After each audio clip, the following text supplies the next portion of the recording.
Hi, Megan and Nigel. Just raise your hand if you can hear me and my voice is coming across clearly enough, and then we will start. Okay, that's great. Okay, thank you, Nigel. Thank you, Megan. Well, welcome tonight to our second part of the Manage integration process for project management. We have a little bit more detail tonight as we get into it. The interesting thing about project management is that we never know what's around the corner. That's because we're planning something that we don't know about in the future. So the integrated process helps us look at an overall perspective of the project, and I'm going to give you quite a few things from the project PMBOK standards, and hopefully this will actually help you with your assignments and with your templates, filling them in. So how do we get project success, or what is project success? Well, I think I told you last time, project success is measured in the following way. It's the time and the cost and the scope or the deliverables, and the quality is really all of those things put together. But that triangle is pretty much used by everyone. So it is how well your project is aligned to your business strategy, the benefit identification, and then that benefit realization. And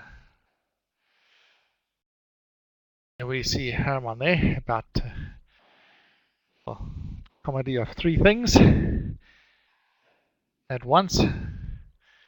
Right, so let's have a look at another issue that we're going to be looking at right throughout the rest of the project, and that is the anatomy of a process. And that's because there are 44 processes in project management, grouped into 5 areas. So what and how are we going to deal with these processes? Well, there's always an input into a process.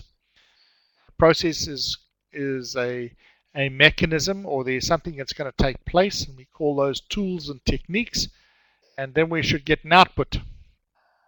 Okay, and when we've got the output, that's something that we can actually measure. So if we have a look at the PMBOK standard, there are 44 processes. Right, they're divided into groups, and there's 5 process groups. All right, and so and it's also divided into 9 knowledge areas. So let's have a look at some of those so we can get an understanding of that. Right, the process groups look something like this.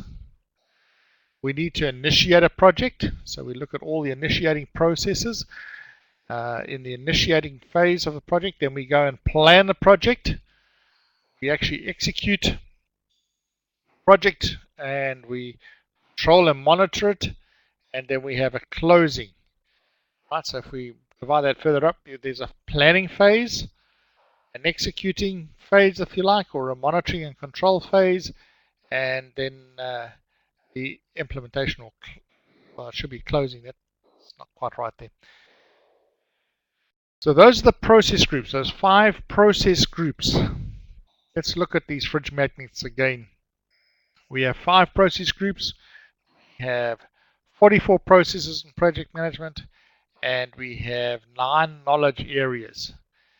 Okay, so how do these things fit together? Well, what are these 9 knowledge areas? The first one is obviously cost management, communications management, right, scope management, time management, risk management, HR management, procurement management, and quality management.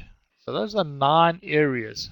Okay, so they're the 9 areas that we have in project management. So 44 processes, 5 process groups: initiating, planning, executing, controlling, and closing, and 9 knowledge areas.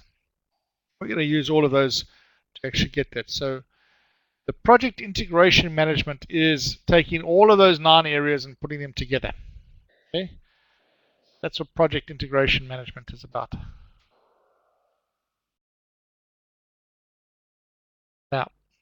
one other thing that happens when you want to go to the or write the PMBOK exam, they will have one other thing that's there, and that will be called the professional and social responsibility. So when we talk about professional and social responsibility, we're really ensuring that an individual has integrity, contributes to the project management knowledge base, enhances their own personal competence, promotes interaction among other stakeholders. And now let's have a look at one other thing here. Here we're looking at process groups and knowledge areas are different ways to organize the processes, but they do not really overlap with one another. Okay, and we don't want to try and get too caught up in trying to make them fit together, right? It's like taking a man-made moon or a man-made satellite and a moon and trying to put it together. We're not going to try and do that. Okay? Let's not get over and try and putting them together. Now, if we have a look at these process groups one more time, you're going to see this go right throughout the presentations from all the different modules and units that we're going to be doing. Now, this is how it looks if we want to put it together. So what we're really going to look at today is the project integration. So we're going to look at the knowledge areas, if you like, and the process groups that fit right across the board here. Initiating, that's developing a project charter, developing a preliminary scope statement, developing a project management plan, directing and managing project execution, monitor and control project work, and integrate change control, and then closing out the project. Okay, so that's what we really want to look at today in overall. Okay.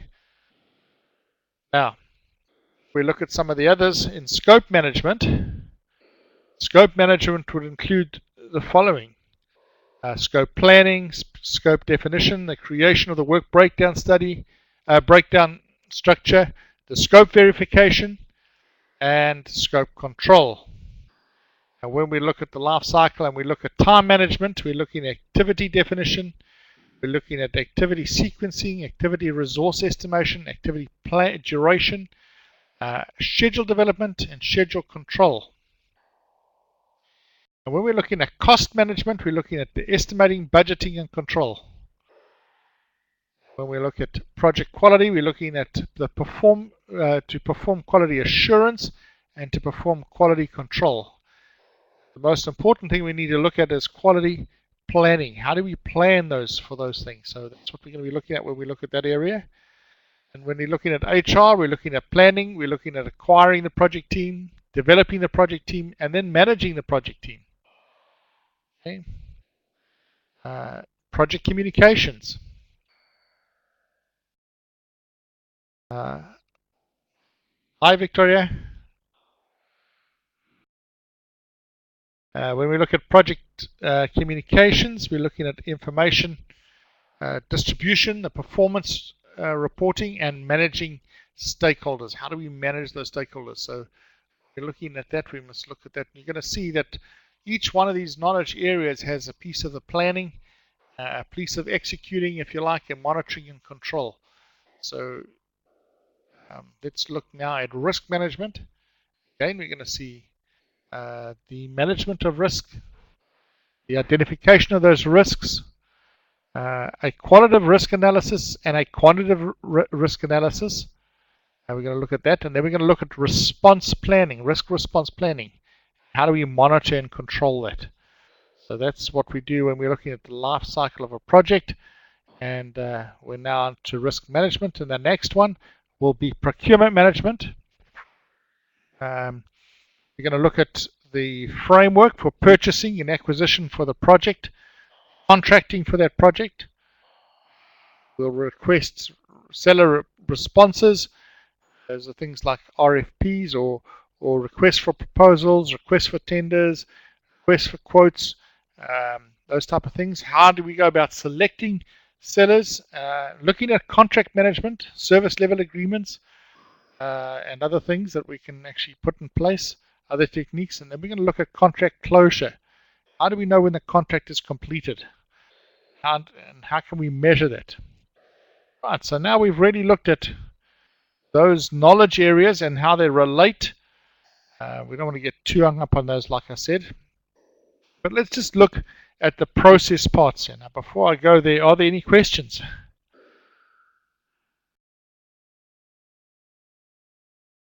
No questions? All right. Now let's just look at, if we go through this process groups, these 5 process groups, what are we trying to do in each one of those process groups? Now we're going to use the different knowledge areas within here, but what is this knowledge area? The first one is initiating the project. And the most important thing about initiating a project, any kind of a project, is to get agreement on what the project is about. Okay? And then get agreement that the project actually is going to initiate. What would happen if something happens to the project? So what are those criteria that we would use to select doing the project, and what criteria would we use to say how far we're going to take a particular project? So project initiation would really be also called the mandating phase, because that's where you're going to get a mandate to do the project, right? It's a very risky part of the project as well. So so we conduct and we look for project selection methods. Then we define the scope as best we can at this stage. It's always iterative. Remember, we're going to go through a planning and it's going to get more detailed in the scope planning. We're going to document some risks right up front. So we're going to try and assess risks even before we start the planning of the project.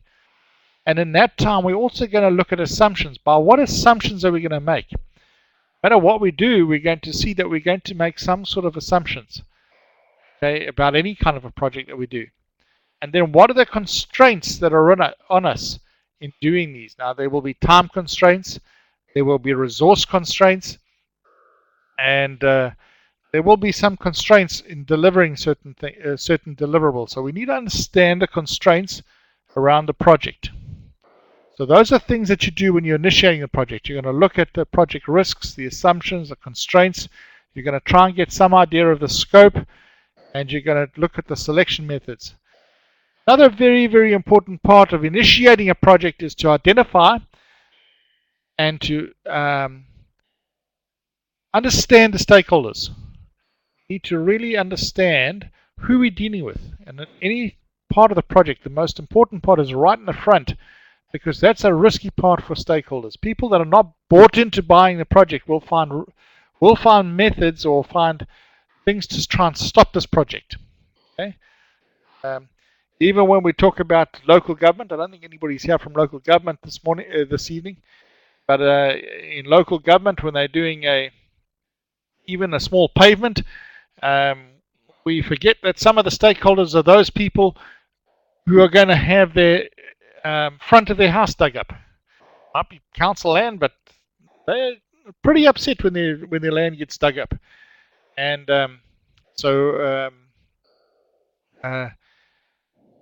how do we deal with stakeholders? And we need to do a stakeholder analysis. Okay. Now let's get on to the next one, which is develop the project charter. Now the project charter is a very important document, and it often is very important in a functional organization. If you can remember, we said that there are various organizations and ways of working within corporate environments. Now, some of these are very functional, and we said it's very difficult for a project manager to actually function in a functional organization. How's that?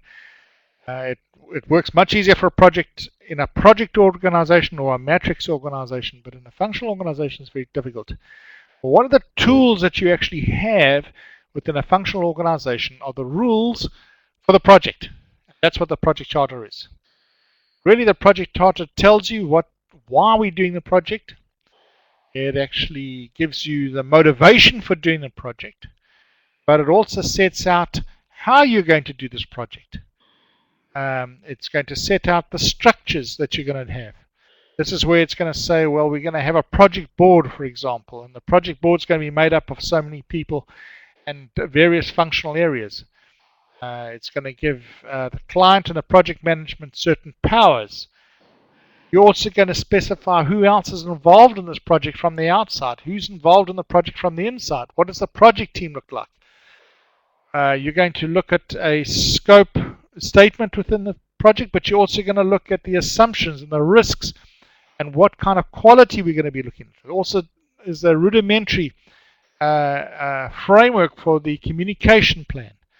So your project charter is quite an important document that you would use.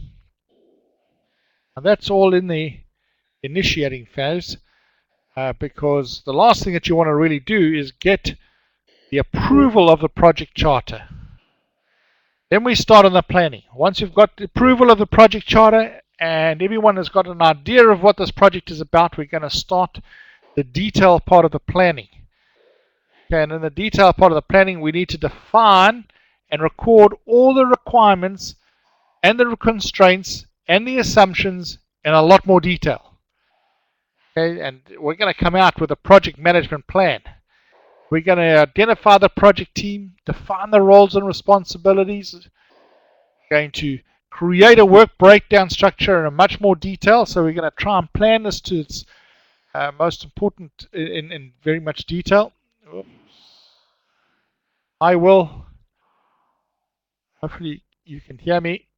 There we are, Will. Okay. We only just started, so those that have joined us a little bit, don't worry, we haven't left you too far behind. In any case, I am recording it, so you will be able to get it up in the next day or two. It'll be in your Moodle area in 501A unit. We're describing now the change management plan. Very, very important part of a project is to deal with change management. Now, there's two ways of looking at change. Change, because a project is going to be initiated into an organization, there are going to be changes, right? But you're also going to come across changes within the project itself. What most projects fail is on how to deal with changes within the project.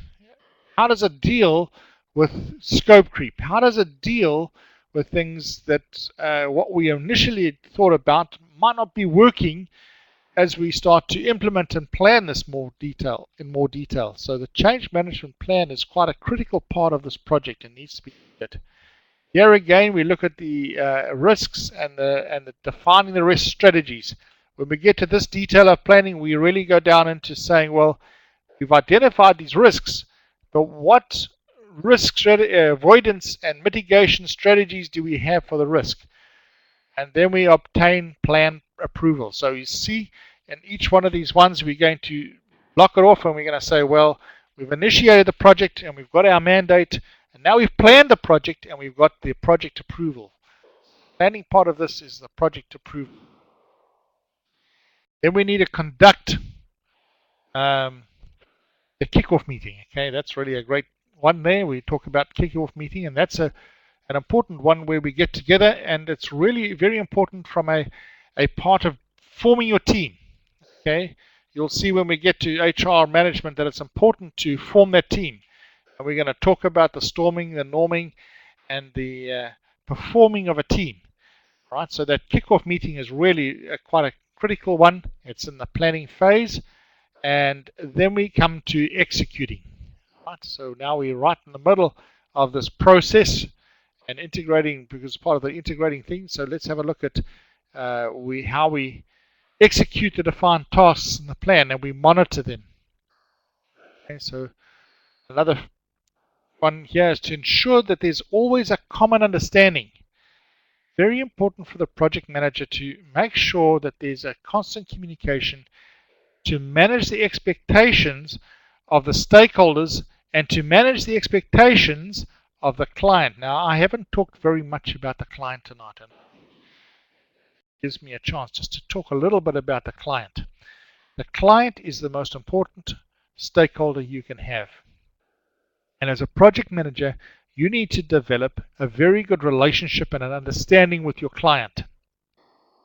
Now, when we're dealing with stakeholders, it's often much easier for the client to deal with some of these political stakeholders than you are to yourself, because your client is often normally also your sponsor, someone that's putting up the money to enable you to do this project. And they normally have a lot of influence and a lot of authority within the organization. If it's a very big project, then one of the most important things is that you form a project board with your client as your chairman, and then he manages some of those senior stakeholders that you would find may be very difficult to manage within a functional organization. We need to get sure during this time that we can get a common understanding of the expect and set expectations. Very important part of managing the project. We need to also implement the procurement of the project resources, and this is when we get dealings with when we get sellers and vendors coming back to us. We need to manage the resource allocation in this phase, and we're always going to come across problems when it comes to managing that resource allocation. And then we need to implement our quality management plan. The final thing that we need to do is to implement approved changes. In your initiation and planning phase, you're going to set up a change control system. And when you go to implement it, then you're going to ensure that you get approval throughout there to make changes, because if you're going to make a change in the deliverable, you're going to make that triangle that I showed you skew, and if you make that skew, then you're not going to get a perfect project. So if you change anything, either the time, the resource allocation, or the deliverables, some agreement has to be made about the other two. Okay, so this is where the change control is really quite critical and important. And then finally, we have the implement of the approved actions and workarounds right throughout your project.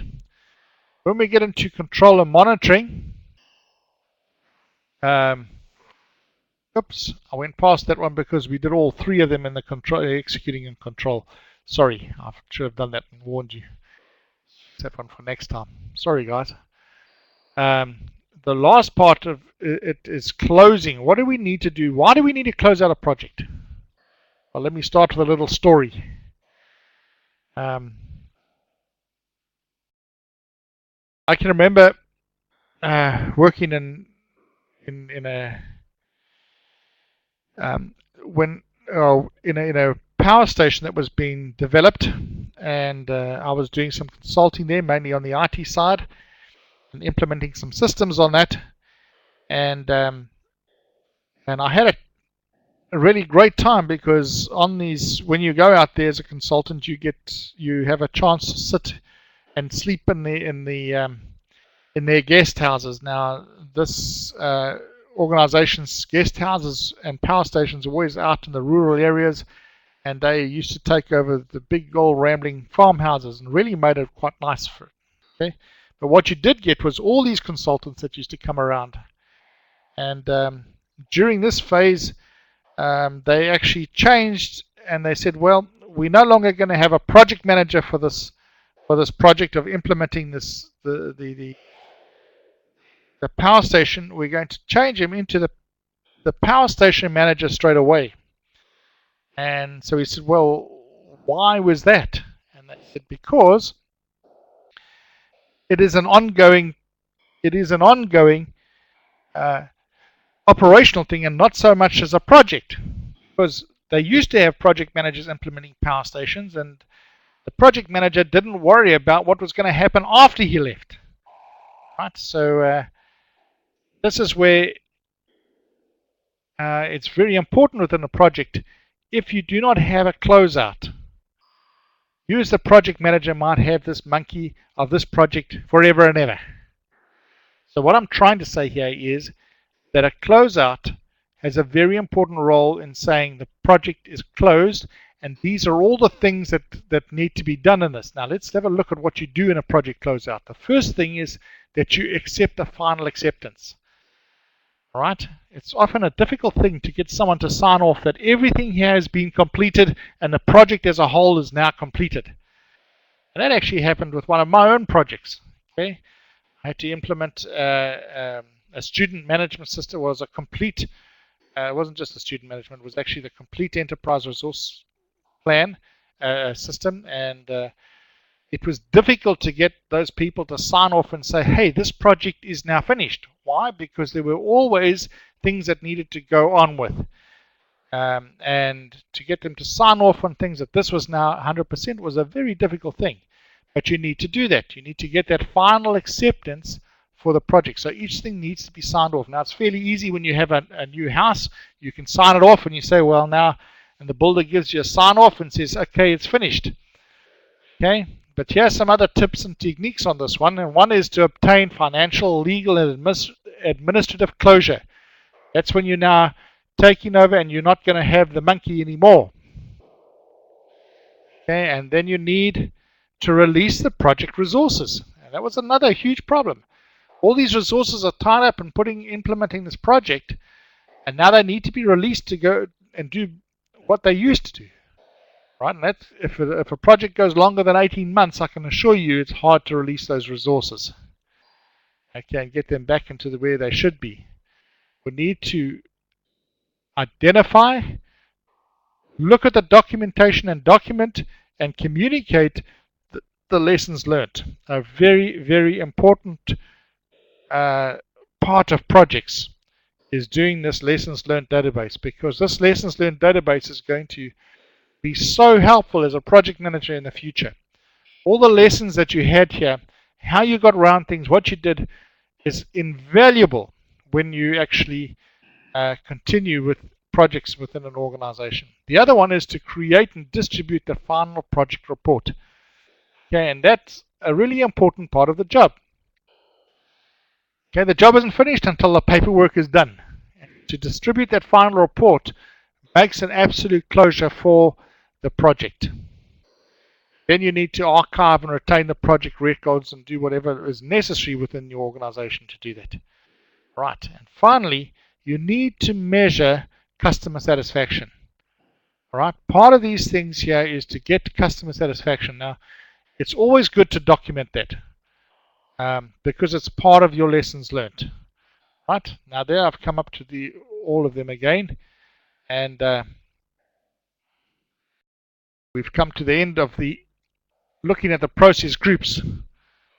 We've already done this one, so I'm going to quickly go through this. And now we're going to get into the next one. But before we do, I'd just like to know if there's any questions on the process, the project process as such. Those 5 groups of processes and the interfacing of those processes. Does everybody understand that?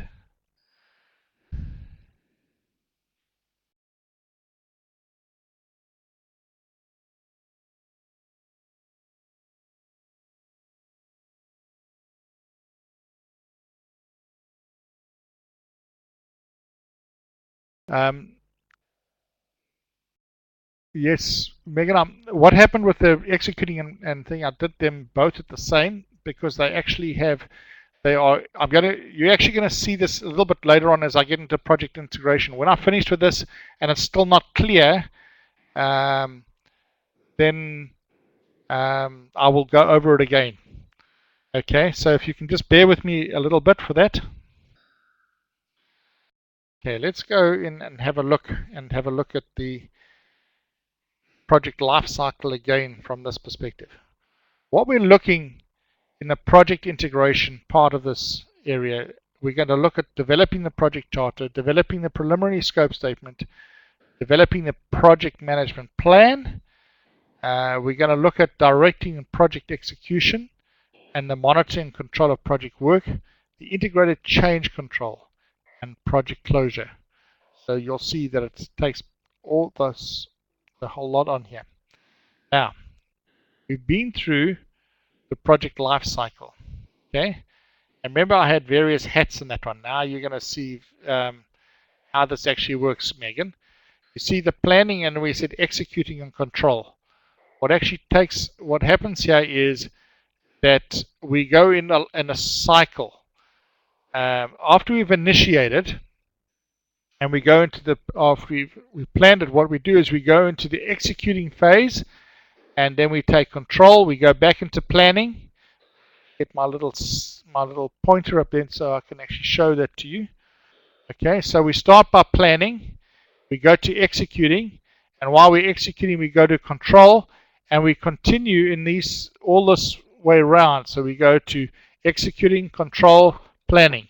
So that'll be that will continue as a life cycle. That's why I did the planning and control together. I should have been a little bit more clear on that one.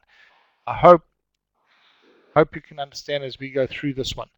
So if we look at the life cycle again, we're going to look at these different hats as we go through the life cycle, and so that we can actually do this.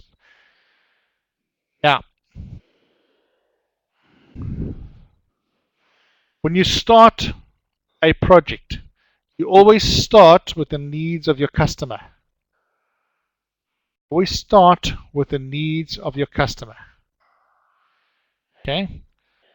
So, the project charter helps you define those needs. Right? There are also other names for this one.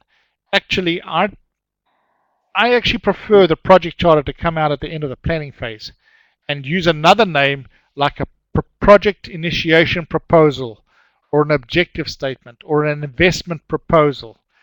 At the end of the initiation, it would be much nicer to say I've got a project initiation proposal, and often people call it that.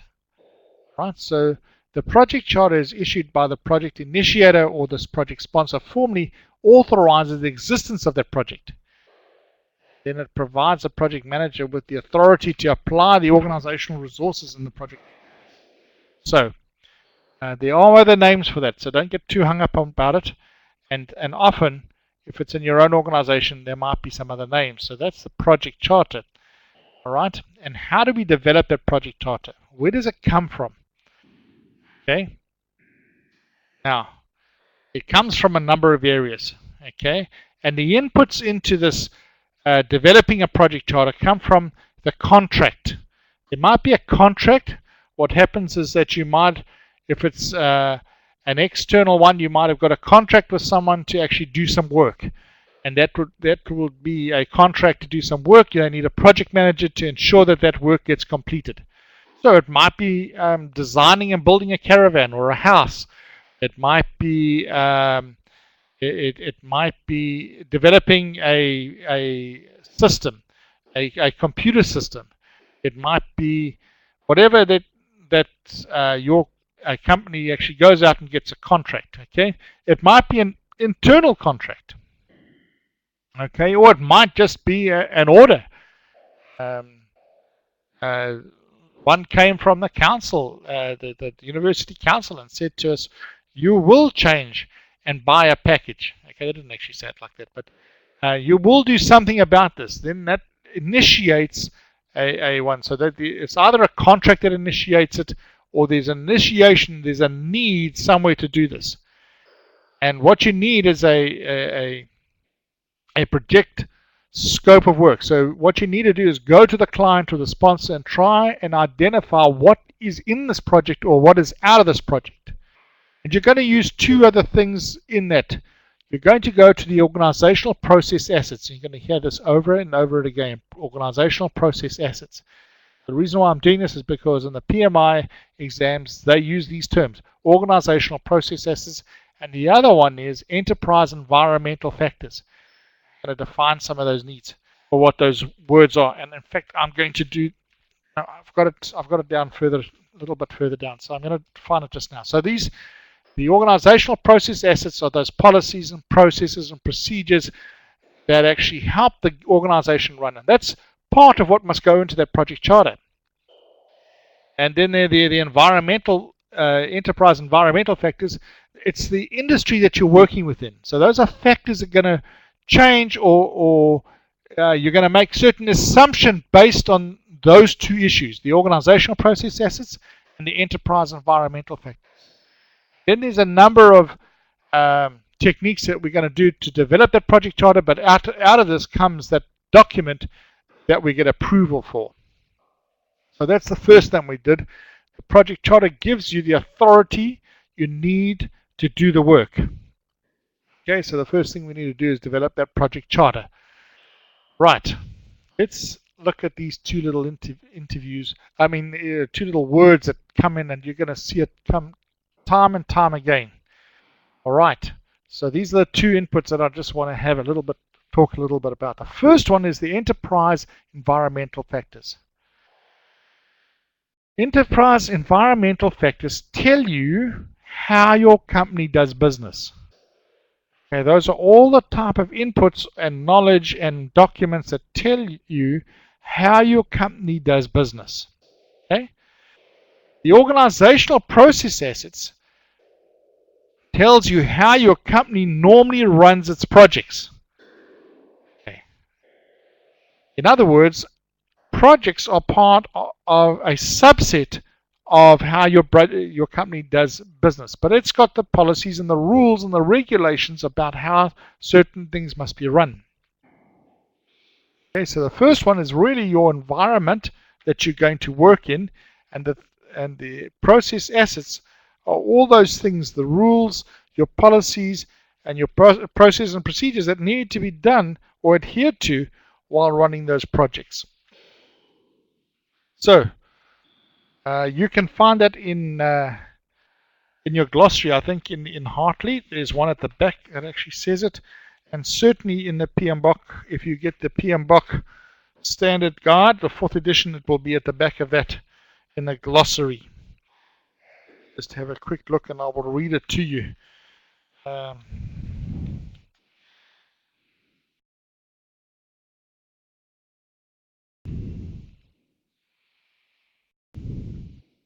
I'm just getting quickly for you so I can read it straight out of the glossary for you. Organizational process assets. Any or all of the all process related assets from any or all of the organizations involved in a project that are or can be used to influence the project's success. That's where you're going to get your assumptions from. That's where you're going to get some of your risks from. These process assets include the formal and informal plans, policies, procedures, and guidelines. The process assets also include the organization's knowledge bases, such as lessons learned, historical information. So that's your organizational process assets. Now let's look at the environmental. And I'll read that one to you exactly as the PMBOK actually defines it. All right, so that's two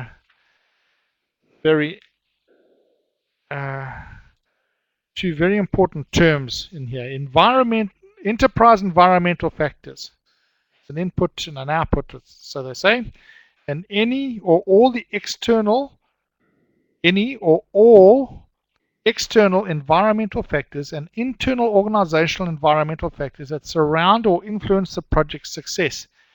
These factors are from any or all the enterprises involved in the project, include the organizational culture, the structure of the organization, the infrastructure of the organization, existing resources, commercial databases, marketing conditions, and project management software. So all those things that you're going to be using within that. Does that make sense what I've just said? Right. Now, project charter sign-off. The project charter isn't complete until you've received a sign-off from the project sponsor, senior management, and key stakeholders. All right. Normally what happens is that you form a project board. Okay, so you have a project sponsor who could be called a client, and he would chair the board, and those would be senior management within that board. And then what you do is you get a sign off from each one of them saying, hey, this is what we're going to be doing. All right, the bigger the organization, the more important it is to do this. Okay, so once you've got that on there, you really need to develop a preliminary project scope, and often that's done in conjunction with developing the project charter. So it's hard to say which one comes first. All right, but as far as PMBOK is concerned, the first one is your project charter, and you're going to develop a preliminary project scope, and it will actually become part of your project management plan. You need to write down as much as you know about the scope so that everyone can start on the same page. So what do I mean by that? Is gather all the information, and you only make it succinct and say what its meaning is when everybody's on the same page and you've defined all the meanings for it. Because if you make it short in the beginning, people are going to interpret differently. So when you're developing a project scope, make sure that you make it inclusive and make sure that everybody understands it from the same perspective. That's the difficult thing about developing a project scope, is to making sure that everybody has the same view of that scope. All right, so how do you develop it? Well, you will have your project charter. Okay, so your structures are there. You're going to have those environmental factors that I told you about, and you're going to have the organizational process. Then there's one other very, very important thing that you're going to have. That's a project statement of work. All right, and you're going to take that, and that's going to be part of your project charter, but you're going to develop it out in your preliminary scope statement.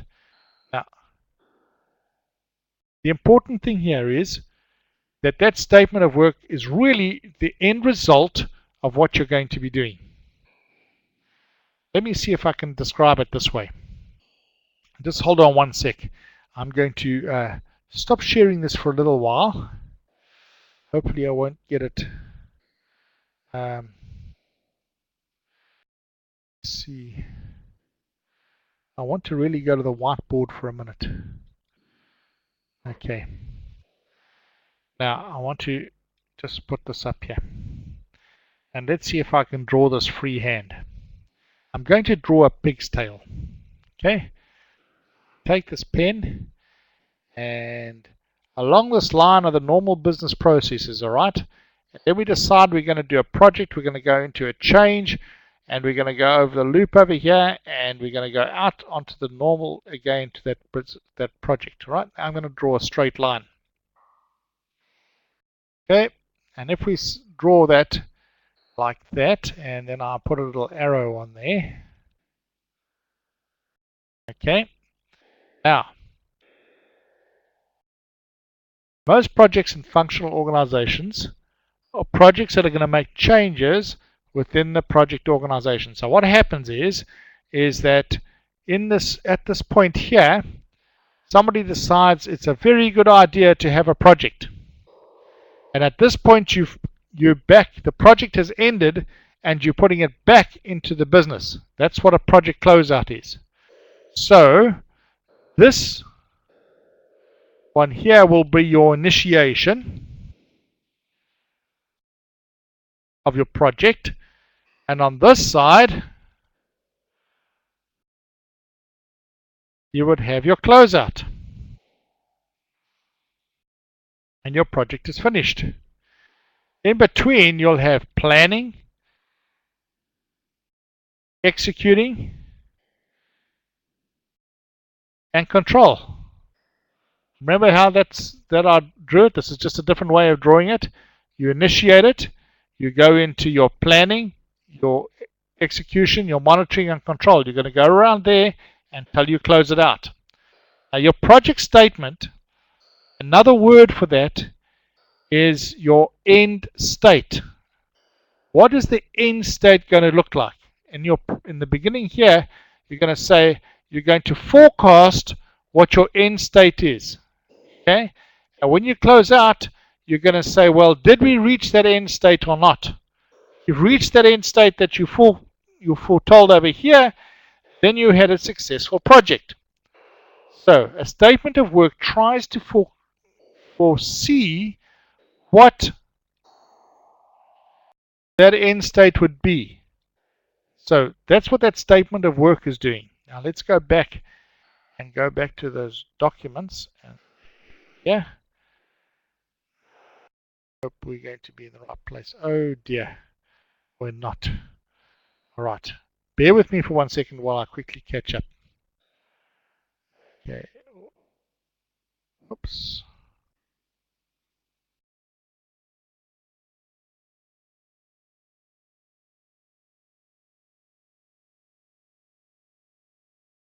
There we are. A preliminary scope statement.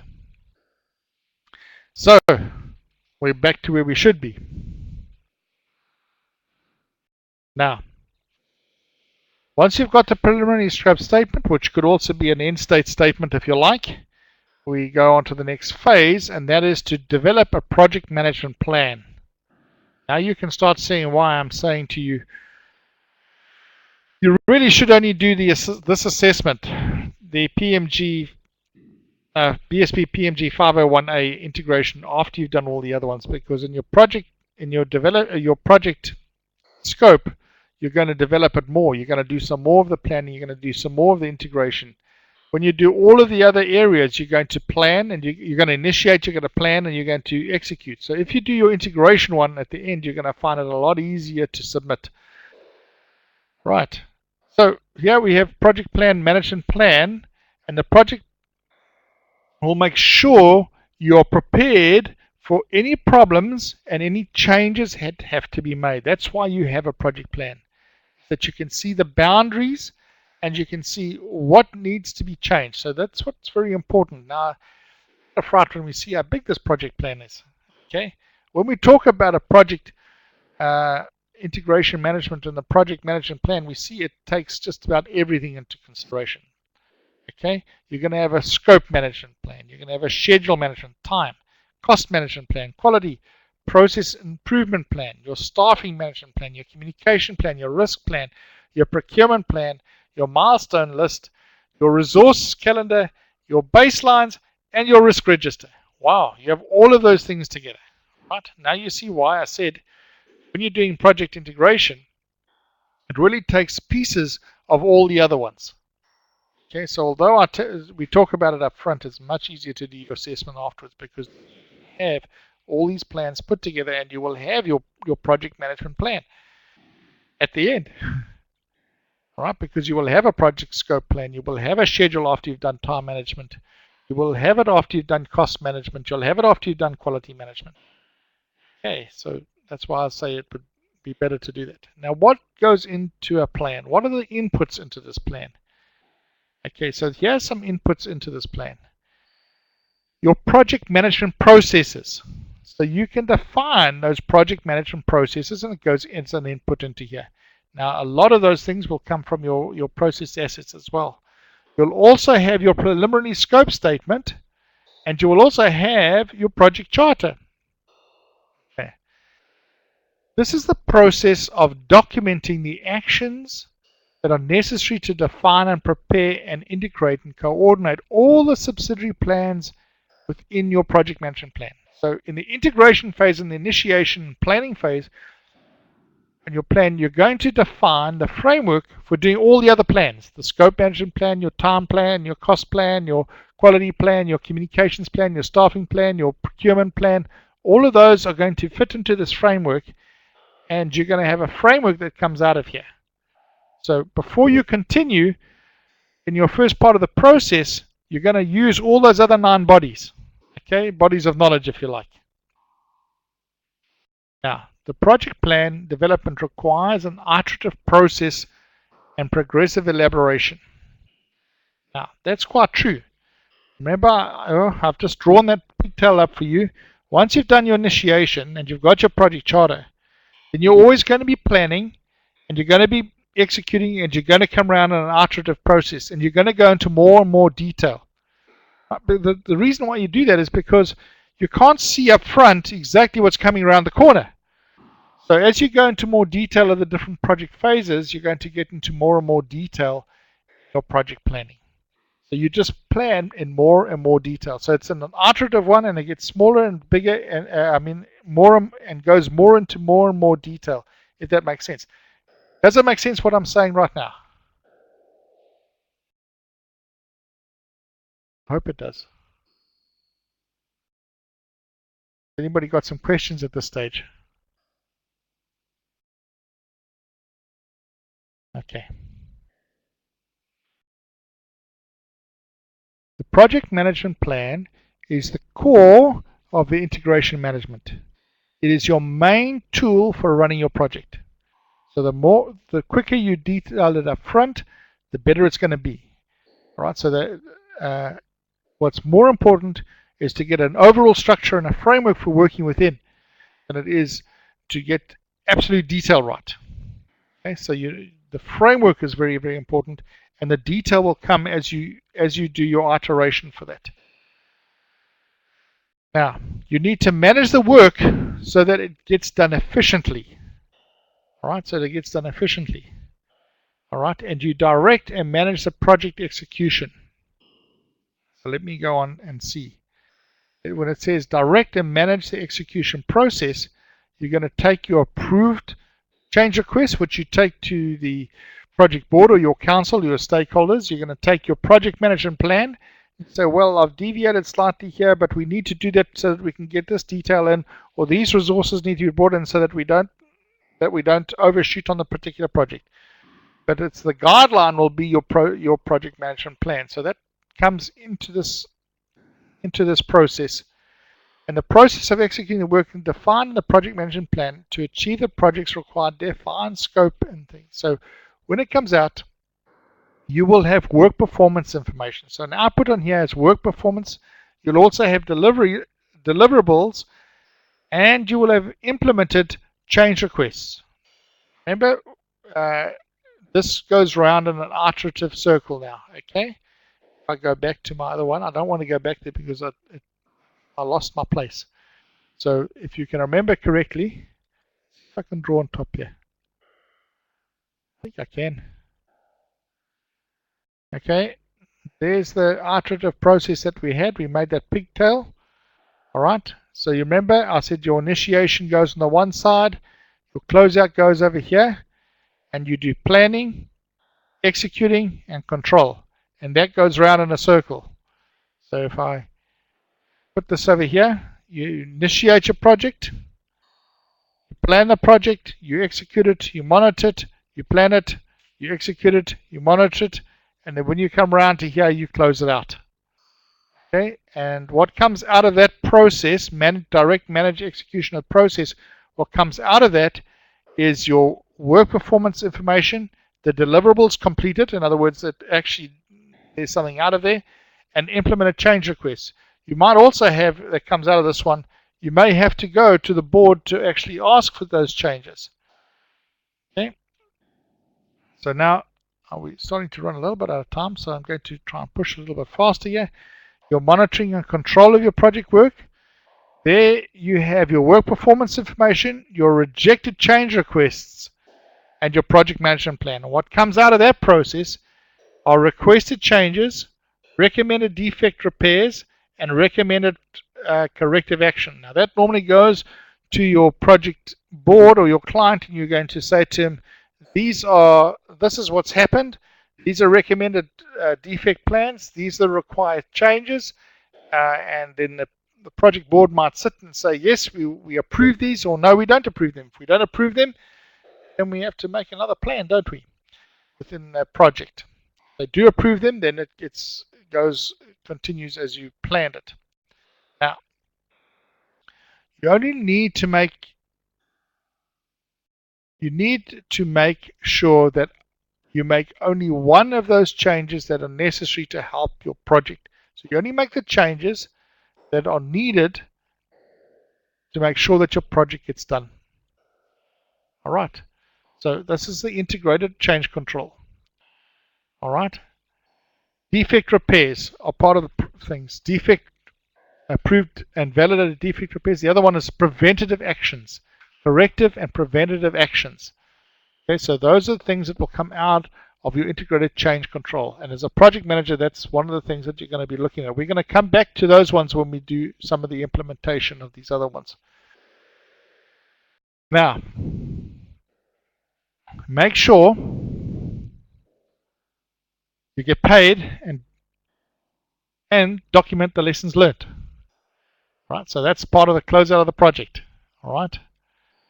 Now, to get the closeout of a project plan, you're going to get all those things: the project chart of the organizational process assets, your project management plan, your work performance information, all the deliverables that have been done, all the changes that have been done, the lessons learned.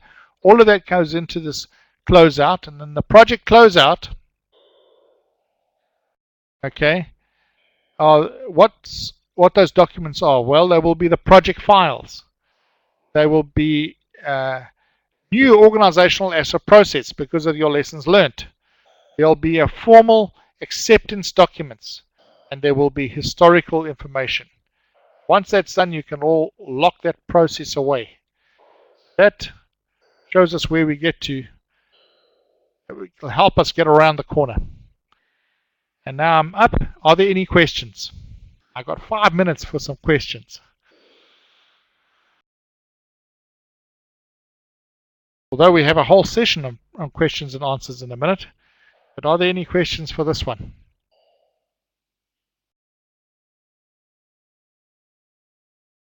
Where do you get the PMBOK? You probably could get it from Amazon. You can also get it from the PMI Institute. And I can't tell you exactly how much they are because they're not that expensive, Nigel. So if you'd like one, I'm sure that you could get one from them. So it's either the PMI, the Program Management Institute, directly, or I know that Amazon does have them. I'm not sure if any of the local ones do, but I'm sure they do. What I can do, I can go and search for it, and I can do it. We're using version 4. Nigel, we're using version 4. Most of what you see here will be from version 4.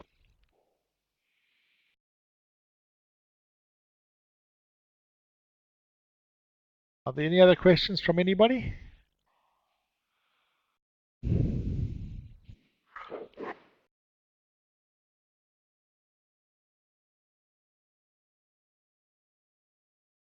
I did a lot of talking tonight. There's not much from interaction because I had to get through quite a lot. So hopefully next time it won't be so fast. Is the study guide included in the course material sufficient? Yes, it will be sufficient. Do we need the PMBOK or PMI to actually complete the studies? No, you don't. It's not. It's especially on the diploma level. It's not essential at all. The project management principles and process and practice that we gave you is really what you're going to need. That's what you actually need. Okay, so it's because we're doing the diploma, and that's more important. You're not actually writing the PMI exam. You're going to be writing the assessment that we're doing is so that you meet the criteria set out in the training package. So the book that we gave you, Project Management Principles Processes by Hartley, is going to be better.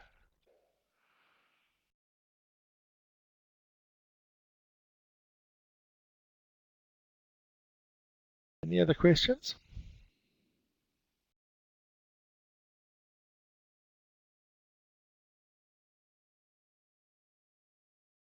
Yeah, the study guide will help you a lot.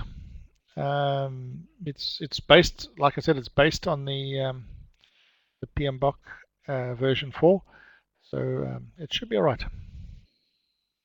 Should actually help you. It goes into a lot more detail than what I've done actually right now. So.